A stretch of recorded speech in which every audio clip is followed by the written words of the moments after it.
Hello everyone! In this video, I'll show you how to cancel your Deliveroo rider application.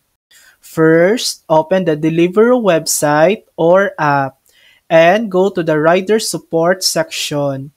Look for the contact options to reach the rider support team. Submit a written request either through the contact form or by sending them an email.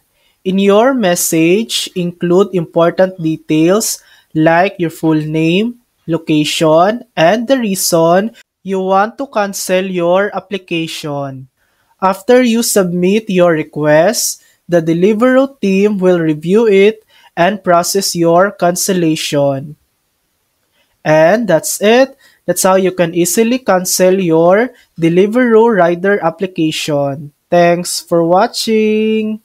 If this video helped you, please like and subscribe for more helpful tutorials.